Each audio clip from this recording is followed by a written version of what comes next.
Hey guys, welcome to Cheap Old Cars and Audio. We haven't got to much audio stuff yet, but we're gonna look at a Bullitt. So I've already done one video where I've gone over this car, but I'm gonna make a quick one here to show some of the differences between a Bullitt and, let's say, like a GT, just so you can know, because not everyone really knows what the Bullitt is. Now, first, before we kind of get into some of the differences of the car, I want to describe what the Bullitt package really was. They wanted more horsepower. They wanted to do a 4-valve motor and have around 300 horse, similar to the Cobras of the time, and this is 2001. But the SVT team kind of denied that and said, no, you can't really use that engine. That's our thing right now. We don't want too much, we don't want to dilute Cobra sales and all the things. SVT is technically like a separate company within Ford, all this stuff, right? So they were stuck with the engine that they had, which was the 2-valve GT motor, 260 horse. They put a different intake manifold on it. I think I showed that in the last video, the aluminum intake, and it adds about 5 horsepower. They have freer flowing mufflers as well. But let's look at some of the visual cues that you can see when you see a Bullitt. First off, they only come in 3 colors. There's black, true blue, which this one is. Of the black ones, I think there's 1,819. Green ones, there's 3,831. I think, there's about 3,800 of them. And the blue ones are 722. Things you can look at on the Bullitt, or to know that the car you're seeing is a Bullitt, is these windows here. On a GT, V6, or Cobra, they just do just a curve. On these, they kind of come back towards the front of the car. I think it looks better. The Bullitts have these little side scoop deletes right here, instead of having a fake scoop that sticks out. And my favorite part of the Bullitt is these side skirts down here. They roll under the car a bit. The V6 GT Mach 1s go in and then back out. The Cobras go more straight down from the door and then roll under, so they're more like boxy and square.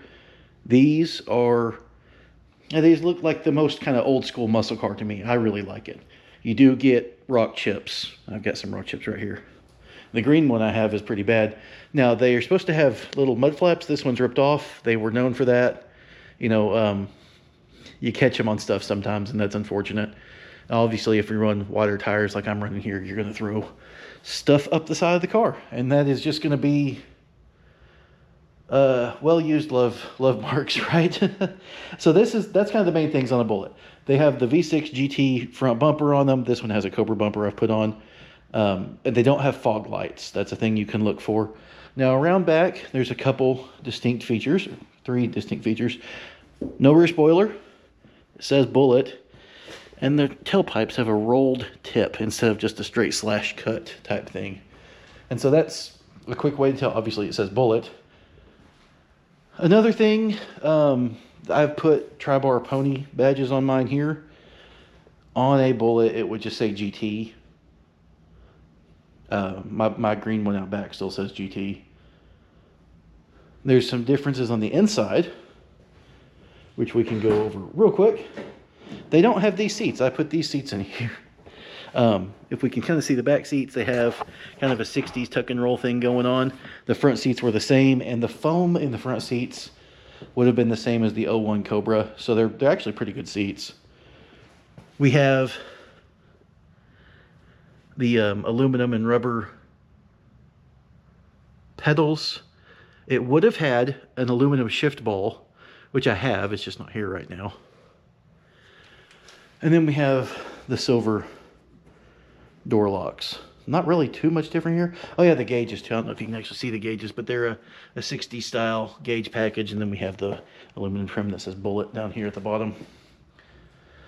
Not a lot of differences, but enough to make it special. Now, other things about the Bullitt package that you don't see is that it was the lowest riding of the new Edge Mustangs. They set 3/4 of an inch lower than a GT. Mine sits even lower than that. Up here I have some factory springs, and springs for other things, and some factory shocks off this blue one. But yeah, they set 3/4 of an inch lower than the GT, had quite a bit stiffer springs front and rear. The spring rates are escaping me right now. I want to say 650 up front and 250 in the rear. I could be wrong on that. The spring rates are the same as a Mach 1. However, the Mach 1 sits a 1/4 inch higher. So Mach 1's 1/2 inch lower than a GT. Bullitt is 3/4 of an inch lower than a GT. Here's another feature that you can see, the aluminum fuel door. That is Bullitt specific. And another thing, the inside of them is shiny and reflective. The aftermarket ones, or even the ones you get through Ford, are not as shiny on the inside.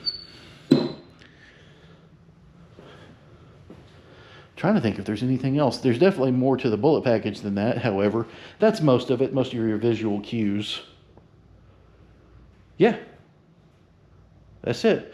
I was thinking the video was going to be longer, but no, there's really not too much more to them than that. Like I said, no fog lights. Oh, the grill, yeah. The Bullitt grill, which I have one, but I'm not going to get it out. It's in a box up there right now. The Bullitt grill is the same as the V6 or GT grill, except there's kind of the horse has a, it's not a circle, it's like a trapezoid around the outside of the horse.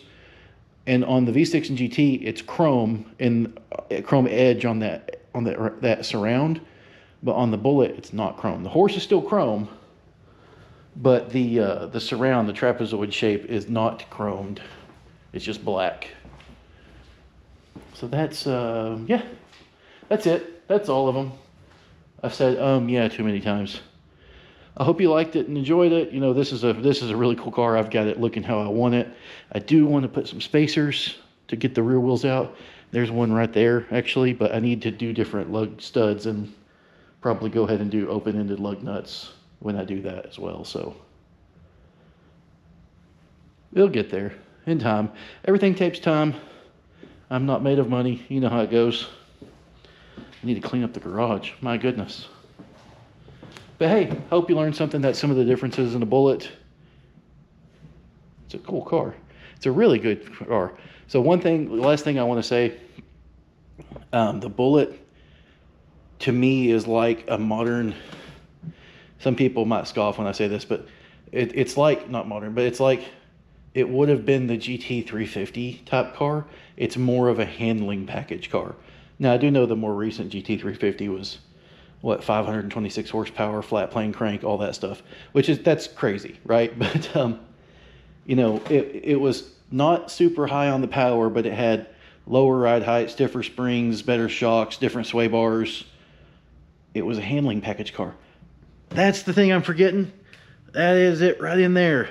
Oh my gosh, how could I forget that? I knew there was one thing, is kind of why I was stalling.